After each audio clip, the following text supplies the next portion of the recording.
विक्रम सम्वत 2019 साल वैशाख 1 गते नयाँ वर्षको सुनौलो बिहानीसँगै तत्कालीन राजा महेन्द्र हातमा कोदालो र गैँती बोकेर नवलपरासीको गैँडाकोटमा पुगे। उनलाई हेर्नेको भिड थियो। राजा आफैले कोदालो र गैँती चलाएर महेन्द्र राजमार्गको शिलान्यास गरे। उनले भनेका थिए यो राजमार्ग नेपालको भाग्य रेखा बन्नेछ। त्यति बेला देशमा न दक्ष जनशक्ति थिए, न ठूला मेसिन र उपकरण, न त आर्थिक पाटो नै बलियो थियो। यसका बावजुद पनि पूर्वको मेची र पश्चिमको महाकाली जोड्ने नेपालकै सबैभन्दा लामो राजमार्ग कसरी बन्यो त? नेपालका राजमार्ग श्रृङ्खला अन्तर्गत यो अङ्कमा हामी महेन्द्र राजमार्गको बारेमा खोजी नीति गर्दैछौँ। साथमा छु म। महेन्द्र राजमार्ग नबन्दासम्म पूर्व पश्चिम यात्रा गर्न अनेकौं अप्ठ्याराहरू थिए। देशमा हुलाकी राजमार्ग त थियो, तर पनि भारतीय भूमिको प्रयोग गर्नुपर्ने बाध्यता टरेको थिएन। राजमार्गको अभावमा नागरिकले मात्र होइन, देशले नै अनेक अप्ठ्याराहरू भोगिरहेको थियो। यो परिस्थितिले तत्कालीन राजा महेन्द्रलाई खुबै पिरेलेको थियो।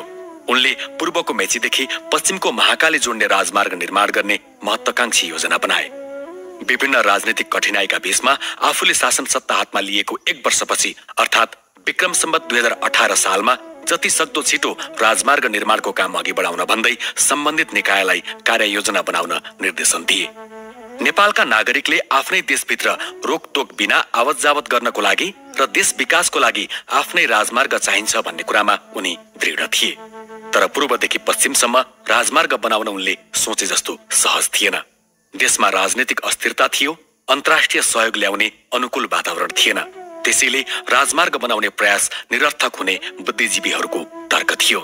अनेक चुनौतीका बीचमा पनि राजा महेन्द्रले आफ्नो योजनालाई त्यत्तिकै मर्न दिएनन्। देश विकासका लागि राजमार्ग निर्माणको कुनै विकल्प नरहेको ठहरमा उनी अडिग रहे। जुनसुकै अवस्थामा भए पनि पछि नहट्ने अडान लिएर राजमार्ग रेखाङ्कनको काम सुरु गर्न लगाए। राजमार्ग निर्माणको लागि पैसा जुटाउने कुरा सबैभन्दा महत्त्वपूर्ण थियो। राजा महेन्द्र आफ्नै देशको आम्दानीले केही गर्न सकिन्छ कि भन्ने आँटले राजमार्ग बनाउने योजना पनि रहेका थिए। यसका लागि उनले धेरै पटक विशेषज्ञहरूसँग छलफल पनि गरे। कतिपय विज्ञले राजमार्ग बनाउँदा ठूलो जंगल मास्नुपर्ने हुँदा त्यहीका काठहरू बेच्दा आम्दानी हुने योजना सुनाए। तर त्यसका लागि नेपालसँग न प्रविधि थियो, न त ढुवानीको उपलब्धता नै। त्यसैले यो योजना सफल भएन। राजा महेन्द्रले 2014 सालमा स्थापना भएको नेपाल, भारत र अमेरिकी विशेषज्ञ रहेको रोड ट्रान्सपोर्ट अर्गनाइजेसनलाई खारेज गरे र 2018 सालमा इन्जिनियर जेपी शर्माको अध्यक्षतामा सडक विभागको स्थापना गरे। 2018 सालकै मङ्सिर 3 गते पोखरामा भएको एक कार्यक्रममा पूर्व पश्चिम राजमार्ग निर्माण गर्ने कुराको घोषणा गरे। यही कार्यक्रममा उनले राजमार्ग निर्माणमा सहयोग गर्न आम नागरिकसँग अपिल पनि गरे। राजाको यो अपिलपछि नागरिकले श्रमदान गर्ने र गच्छे अनुसारको आर्थिक सहयोगको समेत वचन दिएका थिए।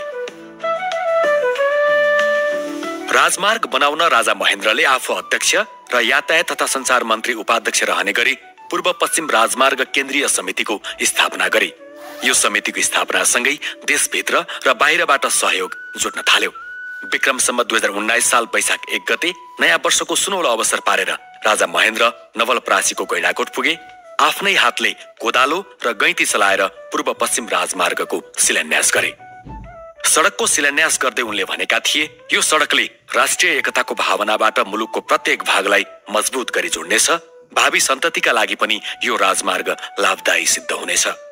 सडक निर्माणको जिम्मा मेचीदेखि नारायणी पारी गैँडाकोटसम्मको पूर्वी खण्ड कर्णेल छत्रबहादुर थापालाई र गैँडाकोटदेखि पश्चिमको भाग जर्नेल बलदेव शमशेर राणालाई दिइयो।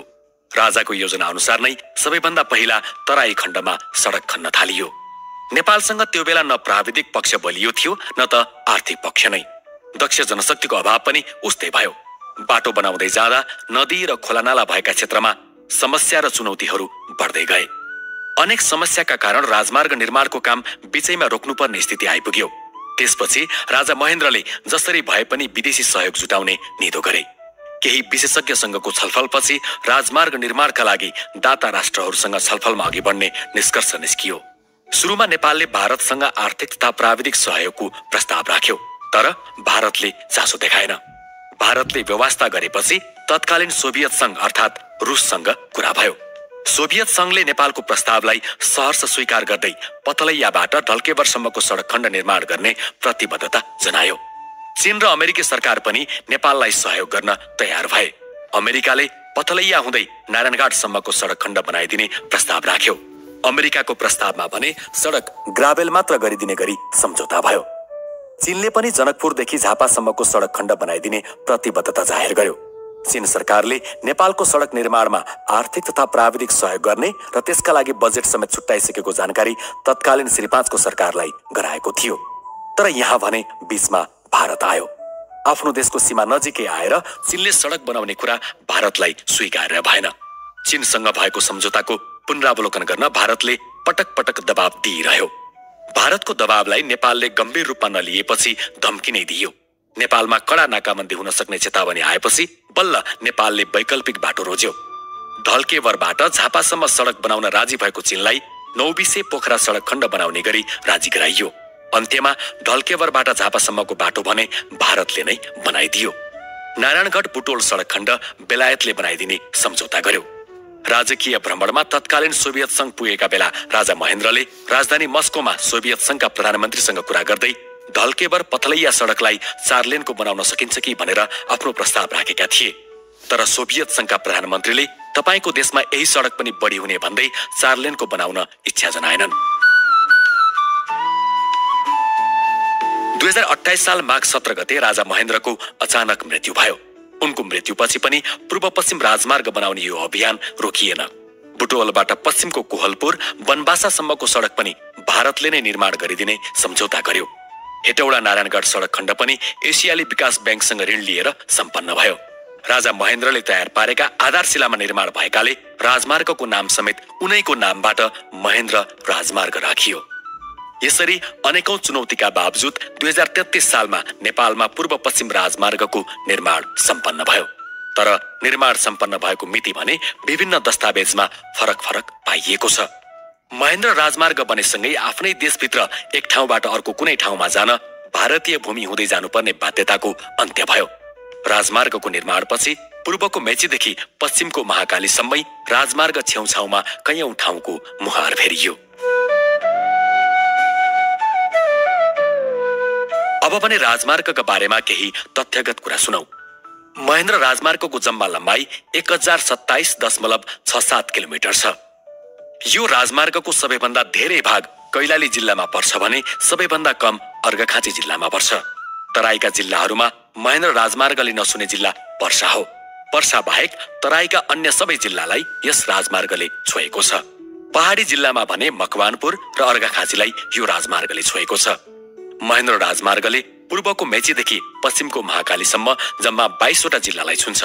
तर झुक्किन नहुने कुरा भनेको देश संघीय संरचनामा जानु अघि नवलपरासी एउटै जिल्ला थियो। त्यसैले धेरै ठाउँमा यो राजमार्गले 21 जिल्लालाई छुन्छ भन्ने तथ्य पाइन्छ। महेन्द्र राजमार्ग निर्माणमा सहयोग गर्ने देशहरूमा तत्कालीन सोभियत संघ अर्थात् रूस, भारत, बेलायत र एसियाली विकास ब्याङ्क रहेका छन्। यो राजमार्गको उद्घाटन राजा महेन्द्रले 2019 साल वैशाख 1 गते गरेका थिए। तर घोषणा भने 2018 साल मङ्सिर 3 गते गरेका थिए। एम्बिसन गुरुको नेपालका राजमार्ग श्रृङ्खलामा आज हामीले महेन्द्र राजमार्गको